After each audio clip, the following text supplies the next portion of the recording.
Good morning, good morning. Hope everybody's doing alright and didn't take too much heat in that fallout. Posted some videos yesterday, and one of those being the 15-minute chart showing bullish divergence trigger. So at least the 15-minute chart is showing near-term correction to the top side. Figured I'd take this time to look at BTC at the moment. Like right here, you can see we got a pretty decent support level that held, so that's pretty cool.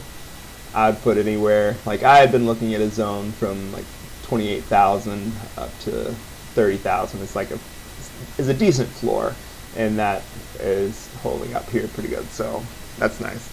On the daily chart, we have bullish Williams accumulation, and we have 1 bar below the channel. This would show up in my scan as a 1 bar still bullish. Typically around this you would enter in a position at the next bar aiming for the top of the band. Like that's the normal like trade setup. So this is still a bullish sign right now with Williams being over its moving average. Daily range on this one still would be like the 28,000 to 38,000. That seems like a fairly decent range. I don't imagine we're going to blow through this any like the next day or two, but you know, whatever. We'll see. It'll be nice to see a good bounce here. All right, 8 hour. 8 hour, we are bear trend confirmed. So that's not amazing. It's a slightly positive sign that accumulation is about to cross back over again, so we might not stay bearish for long. But typically right now I would expect for price to come up to the top SMA and then retrace back down, like because we're establishing a set of lower highs and lower lows. Support here held. We get a bounce off of this. We'll probably come back and test down here, and whether that holds or not, then we'll be moving further down. Probably get some resistance around 26K. Like that will probably be like an intermediate small term resistance. So yeah.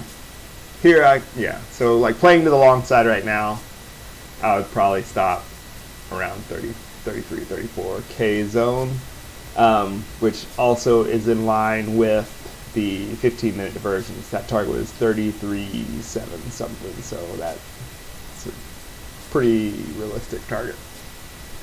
All right, 4 hour, also in a bearish trend confirmed. So in this instance, I'm sort of expecting, price up this SMA and then a retrace down. What is good also here is the bullish divergence setups.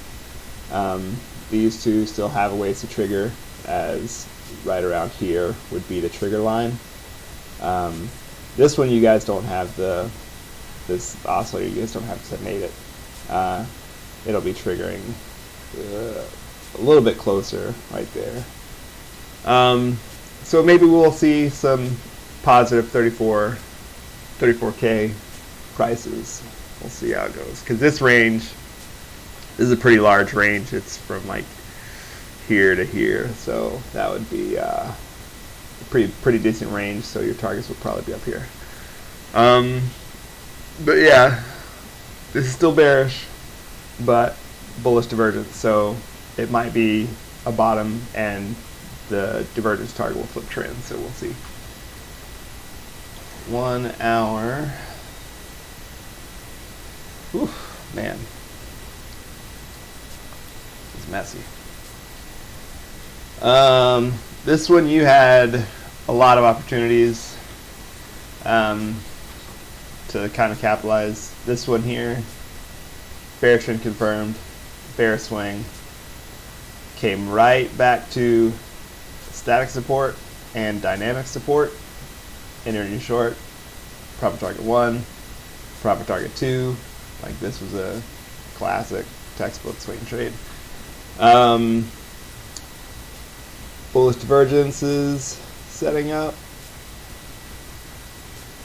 And we have CCI is probably triggered. DPO is definitely triggered. This one's also probably triggered. So yeah, I mean these are all bullish signs for the near term. Accumulation is still bearish, but if we can have a couple bars above the channel in that, like, I mean, if the bullish divergence holds, we'll get prices up in the 33, 35 range, and that'll flip the trend most likely. But we'll have this descending trend line that we're going to be working against. So ultimate top side is probably be our ceiling, but we can probably still get into this range today.